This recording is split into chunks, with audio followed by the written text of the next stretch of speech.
আকাশবাণী কলকাতা। স্থানীয় সংবাদ পড়ছে ধৃতি সেন শর্মা। বিশেষ খবর হল, ভোটার তালিকায় ভুয়ো ভোটারের নাম অন্তর্ভুক্ত করা নিয়ে তৃণমূল কংগ্রেসের অভিযোগের প্রেক্ষিতে নির্বাচন কমিশন জেলা প্রশাসনকে এ ব্যাপারে আরও সতর্ক হতে বলেছে। আগামী বছর বিধানসভা নির্বাচনের আগে বিজেপি ভোটার তালিকায় কারচুপি করছে বলে মুখ্যমন্ত্রী অভিযোগ করলেও বিরোধী দলগুলি তা খারিজ করে দিয়েছে। উপরাষ্ট্রপতি জগদীপ ধনখড় একদিনের সফরে আজ পশ্চিমবঙ্গে আসছেন। ডায়মন্ড হারবারে মেডিকেল কলেজে চিকিৎসাধীন কিশোরীর শ্লীলতাহানির ঘটনায় অভিযুক্ত আরেক সাফাই কর্মী গ্রেপ্তার।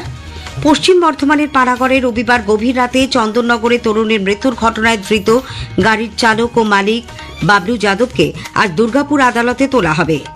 আজ জাতীয় বিজ্ঞান দিবস। এই উপলক্ষে নানান কর্মসূচি গ্রহণ করা হয়েছে।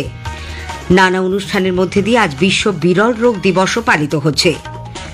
উত্তরবঙ্গের বিস্তীর্ণ অঞ্চল এবং অসম, সিকিম, বিহার ও প্রতিবেশী দেশ নেপালে আজ ভোররাতে ভূকম্পন অনুভূত হয়।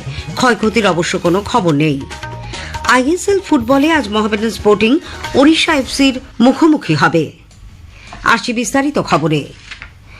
ভোটার তালিকায় ভুয়ো ভোটারের নাম অন্তর্ভুক্ত করা নিয়ে তৃণমূল কংগ্রেসের অভিযোগের প্রেক্ষিতে নির্বাচন কমিশন জেলা প্রশাসনকে এ ব্যাপারে আরও সতর্ক হতে বলেছে। এই মর্মে কোনো অভিযোগ পেলেই তদন্তের নির্দেশ দেওয়া হয়েছে। মুখ্যমন্ত্রী মমতা ব্যানার্জির এই অভিযোগের প্রেক্ষিতে নির্বাচন কমিশন গতকাল এক বৈঠকে বসে। ভারপ্রাপ্ত মুখ্য নির্বাচনী আধিকারিক দিব্যেন্দু দাস রাজ্যের সব জেলার অতিরিক্ত জেলা শাসকদের সঙ্গে ভিডিও কনফারেন্সে ওই বৈঠকে এই নির্দেশ দেন। একই নম্বরের একাধিক এপিক কার্ডের অভিযোগ ওঠায় কেন্দ্রীয় কমিশনের কাছেও তা জানানো হয়েছে। এই কার্ডগুলি নিয়ে তদন্ত করবে নির্বাচন কমিশন। আগামী 4 মার্চ সব রাজ্যের মুখ্য নির্বাচনী আধিকারিকদের সঙ্গে বৈঠক করবেন নবনিযুক্ত মুখ্য নির্বাচন কমিশনার জ্ঞানেশ কুমার। সেখানেও বিষয়টি নিয়ে আলোচনা হবে। উল্লেখ্য, বিজেপি আগামী বছর বিধানসভা নির্বাচনের আগে রাজ্যে ভোটার তালিকায় কারচুপি করছে বলে তৃণমূল কংগ্রেস নেত্রী মুখ্যমন্ত্রী মমতা ব্যানার্জি অভিযোগ করেছেন। নেতাজি ইন্ডোর স্টেডিয়ামে গতকাল দলীয় কর্মী সভায় তিনি বলেন, নির্বাচন কমিশনের সহযোগিতায় কোনো সমীক্ষা না করে বিজেপি তাদের এজেন্সিকে দিয়ে অনলাইনে ভোটার তালিকায় ভুয়ো ভোটার যুক্ত করছে। কোম্পানি ইন্ডিয়া 360 সাবসিডিয়ারি নামে এখানে ওদের অনেক লোক পাঠিয়েছে, এজেন্সি খুলেছে। তারা কি করেছে জানেন? ডেটা অপারেটরদের কাছে কাছে গিয়ে কিছু এআরওকে সাথে নিয়ে, যদিও ইলেকশন কমিশনের আন্ডারে থাকে ভোটার লিস্ট তোলা, এদের অনলাইনের কারসাজিটা আপনাদের আমি দেখাচ্ছি। এই নির্বাচন কমিশন টোটালটাই বিজেপির লোক দিয়ে ভরা। এই কারচুপি ঠেকাতে দলীয় সভাপতি সুব্রত বক্সির নেতৃত্বে রাজ্য স্তরের একটি কমিটি গঠনের কথাও ঘোষণা করেন মুখ্যমন্ত্রী। এছাড়া দ্রুত ভোটার তালিকা সংশোধন ও সংস্কারের কাজ শুরু করতে তিনি দলীয় কর্মীদের নির্দেশ দেন। মুখ্যমন্ত্রীর আরও অভিযোগ, বিজেপি নিজেদের স্বার্থে দলের লোককে নিযুক্ত করে নির্বাচন কমিশনকে রাজনৈতিক রং দিয়েছে। এদিকে বিজেপি সহ বিরোধী দলগুলি মুখ্যমন্ত্রীর অভিযোগ খারিজ করে দিয়েছে। বিজেপি নেতা সাংসদ শ্রমিক ভট্টাচার্য নদিয়ায় সাংবাদিকদের বলেছেন, এ রাজ্যের ভোটার তালিকা ত্রুটিমুক্ত করতে তারা বদ্ধপরিকর। ভোটার তালিকায় বাংলাদেশি অনুপ্রবেশকারীদের নাম ঢুকিয়ে নির্বাচনে জেতা যাবে না। বিজেপির রাজ্য সভাপতি সুকান্ত মজুমদারও দাবি করেছেন, মুখ্যমন্ত্রী আগামী দিনে ক্ষমতাচ্যুত হওয়ার ভয় থেকে এই ধরনের মন্তব্য করছেন। কংগ্রেস নেতা প্রাক্তন সাংসদ অধীর রঞ্জন চৌধুরী মুখ্যমন্ত্রীর ভোটার তালিকায় কারচুপির অভিযোগের প্রেক্ষিতে বলেছেন, এ রাজ্যে শুধু কারচুপি নয়, ভোট লুট হয়ে থাকে। সিপিআইএমও রাজ্যের ভুয়ো ভোটার নিয়ে মুখ্যমন্ত্রীর অভিযোগ খণ্ডন করেছে। দলের রাজ্য সম্পাদক মোহাম্মদ সেলিম দাবি করেছেন, ভোটার তালিকায় নাম তোলা, সংশোধন ও বিয়োজনের কাজ রাজ্য সরকারের অধীন। জেলা প্রশাসন এই সমস্ত কাজ করে। তৃণমূল কংগ্রেসের সাধারণ সম্পাদক অভিষেক বন্দ্যোপাধ্যায় তাঁর বিরুদ্ধে সিবিআই এর চার্জশিট সঠিক নয় বলে অভিযোগ করেছেন।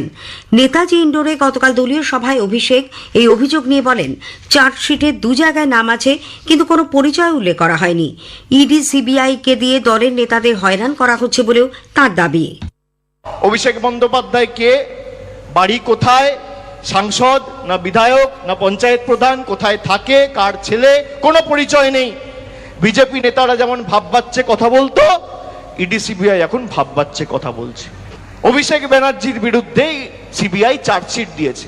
আরে আমি সকাল বিকেল কথা পাল্টাই না। 5 বছর আগে কোভিডের সময় 2020 সালে বলেছিলাম, কোনোভাবে সিবিআই বা প্রমাণ করতে পারে বা তথ্য দিতে পারে আদালতে যে আমার প্রত্যক্ষ বা পরোক্ষ মদতে কোনো ভুল হয়েছে, কোনো দুর্নীতি হয়েছে, কেউ 10 পয়সা তুলেছে, আপনাকে চার্জশিট দিতে হবে না, সামান দিয়ে আমায় ডাকতে হবে না, ফাঁসির মঞ্চ করুন, গৃহে মৃত্যুবরণ করব। এদিকে প্রবীণ কংগ্রেস নেতা অধীর রঞ্জন চৌধুরী চার্জশিটে অভিষেকের নাম থাকলেও পদের উল্লেখ না থাকায় বিস্ময় প্রকাশ করেছেন। সাংবাদিকদের গতকাল তিনি বলেন, যে অভিযোগ আসছে আমরা সেই অভিযোগের ভিত্তিতে বলছি। এটা তো রহস্য, কেন নাম আসছে কিন্তু পদ আসছে না, কেন? কোন রহস্যময় কারণে নাম আছে পদ নেই? এটা তো আমাদেরও প্রশ্ন। উপরাষ্ট্রপতি জগদীপ ধনখড় একদিনের সফরে আজ পশ্চিমবঙ্গে আসছেন। সফরকালে তিনি বীরভূমের তারাপীঠ মন্দির দর্শন করবেন। এরপর কলকাতার সায়েন্স সিটি অডিটোরিয়ামে গৌড়ীয় মিশনের প্রতিষ্ঠাতা আচার্য শ্রীল ভক্তি সিদ্ধান্ত সরস্বতী গোস্বামী প্রভুপাদের সার্ধশতবর্ষ উদযাপনের সমাপ্তি অনুষ্ঠানে যোগ দেবেন তিনি। ওই অনুষ্ঠানের পরেই উপরাষ্ট্রপতির নতুন দিল্লিতে ফিরে যাওয়ার কথা। দীঘায় জগন্নাথ মন্দির উন্মোচন নিয়ে মুখ্যমন্ত্রী মমতা ব্যানার্জির পৌরোহিত্যে দীঘার জগন্নাথ মন্দিরের ট্রাস্টি বোর্ডের প্রথম বৈঠক বসে গতকাল নবান্নে। পূর্ব নির্ধারিত সূচি অনুযায়ী 29 এপ্রিল মহাযজ্ঞ এবং জগন্নাথ, বলরাম ও সুভদ্রা মূর্তির প্রাণ প্রতিষ্ঠা করা হবে বলে বৈঠকে জানানো হয়েছে। 30 এপ্রিল মুখ্যমন্ত্রী জগন্নাথ ধামের উদ্বোধন করবেন। স্থানীয় সংবাদ শুনছেন আকাশবাণী কলকাতা কেন্দ্র থেকে। আমাদের সংবাদ শোনা যাবে ইউটিউব চ্যানেল আকাশবাণী সংবাদ বাংলা, ফেসবুক ও ইনস্টাগ্রাম আকাশবাণী সংবাদ কলকাতা এবং এক্স হ্যান্ডেল এআইআর নিউজ কলকাতাতে। ডায়মন্ড হারবার মেডিকেল কলেজের আইসিইউতে চিকিৎসাধীন কিশোরীর শ্লীলতাহানির ঘটনায় আরও এক অভিযুক্ত হাসপাতালের সাফাই কর্মী বিজু দাসকে পুলিশ গ্রেপ্তার করেছে। এই ঘটনায় আগে গ্রেপ্তার হয়েছিল আরেক সাফাই কর্মী বিনোদ পণ্ডিত। উল্লেখ্য, গত শনিবার ডায়মন্ড হারবারের নেত্রার বাসিন্দা ওই স্কুল ছাত্রীকে ভর্তি করা হয় হাসপাতালের আইসিইউতে। এরপর এই দুই সাফাই কর্মী দফায় দফায় তার শ্লীলতাহানি করে বলে অভিযোগ। পশ্চিম বর্ধমানের পানাগড়ে রবিবার গভীর রাতে চন্দননগরের তরুণীর মৃত্যুর ঘটনায় ধৃত গাড়ির চালক ও মালিক ব্যবসায়ী বাবলু যাদবকে আজ দুর্গাপুর আদালতে তোলা হবে। তাকে গতকাল অন্ডাল থেকে গ্রেপ্তার করা হয়। এরপর কাঁকসা থানায় জেরা করেন আসানসোল দুর্গাপুর পুলিশ কমিশনারেটের আধিকারিকরা। বাবলুর বিরুদ্ধে অনিচ্ছাকৃত খুন ও বেপরোয়া গাড়ি চালানোর অভিযোগে মামলা দায়ের করা হয়েছে। উল্লেখ্য, চন্দননগরের বাসিন্দা সুতন্দ্রা চট্টোপাধ্যায় নামে ইভেন্ট ম্যানেজমেন্ট ওই কর্মী গাড়ি নিয়ে গয়ায় একটি কাজে যাচ্ছিলেন। রবিবার গভীর রাতে পানাগড়ের রাইস মিল মোড়ের কাছে তার গাড়িটি দুর্ঘটনাগ্রস্ত হলে মৃত্যু হয় বছর 27-এর সুতন্দ্রা। তার পরিবারের পক্ষ থেকে ইভটিজিং এর জেরেই দুর্ঘটনা বলে দাবি করা হলেও পুলিশ তা খারিজ করে দেওয়ায় ফরেন্সিক বিভাগের 6 সদস্যের একটি দল ঘটনার তদন্তে গতকাল কাঁকসা থানায় যায়। সেখানে রাখা দুর্ঘটনাগ্রস্ত গাড়ি দুটি পরীক্ষা ও নমুনা সংগ্রহ করেন তারা।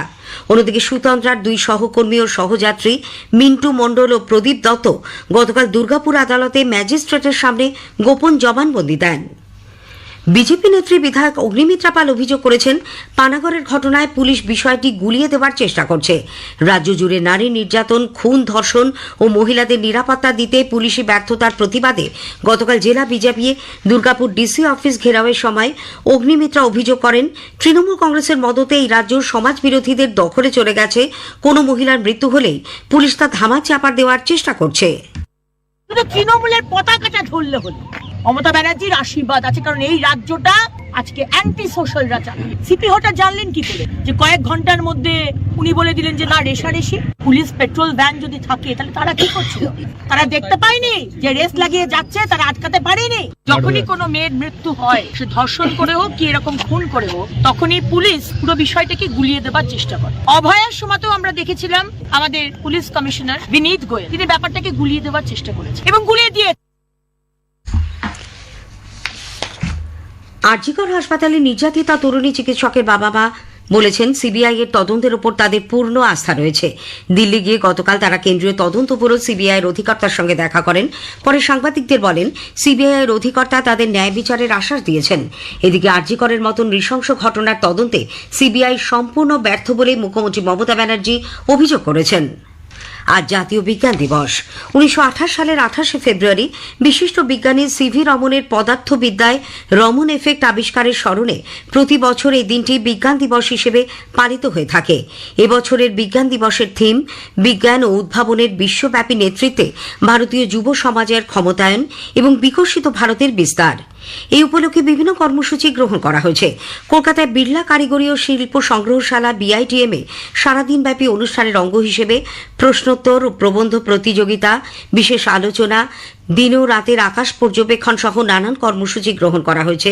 আলোচনায় অংশ নেবেন সিকম স্কিলস বিশ্ববিদ্যালয়ের অধ্যাপক সুপর্ণ স্যানাল মুখার্জি ও কানাডা প্রবাসী বিজ্ঞানী ড সৈকত বসু।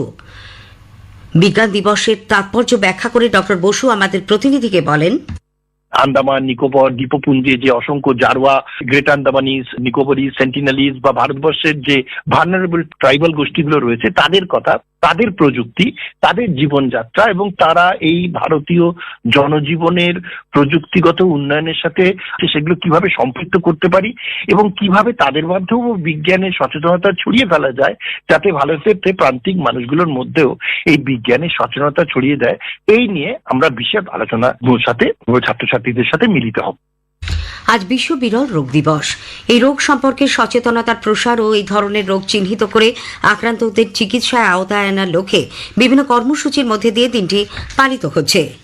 নানা অনুষ্ঠানের মধ্যে দিয়ে আজ নাট্যাচার্য গিরিশচন্দ্র ঘোষের 131তম জন্মদিবস উদযাপিত হবে। ISL ফুটবলে আজ মোহামেডান স্পোর্টিং ওড়িশা FC'র মুখোমুখি হবে। ওড়িশার কলিঙ্গ স্টেডিয়ামে খেলা শুরু সন্ধ্যে 7:30টায়। উত্তরবঙ্গের বিস্তীর্ণ অঞ্চল এবং অসম, সিকিম, বিহার ও প্রতিবেশী দেশ নেপালে আজ ভোর রাতে ভূকম্পন অনুভূত হয়। রিক্টার স্কেলের তীব্রতা ছিল 5.5। প্রাথমিকভাবে অবশ্য ক্ষয়ক্ষতির কোনো খবর নেই। শেষ করার আগে স্থানীয় সংবাদের বিশেষ কিছু অংশ আরও একবার। ভোটার তালিকায় ভুয়ো ভোটারের নাম অন্তর্ভুক্ত করা নিয়ে তৃণমূল কংগ্রেসের অভিযোগের প্রেক্ষিতে নির্বাচন কমিশন জেলা প্রশাসনকে এ ব্যাপারে আরও সতর্ক হতে বলেছে। উপরাষ্ট্রপতি জগদীপ ধনখড় একদিনের সফরে আজ পশ্চিমবঙ্গে আসছেন। স্থানীয় সংবাদ শেষ হল। পরের খবর 9টা 15 মিনিটে।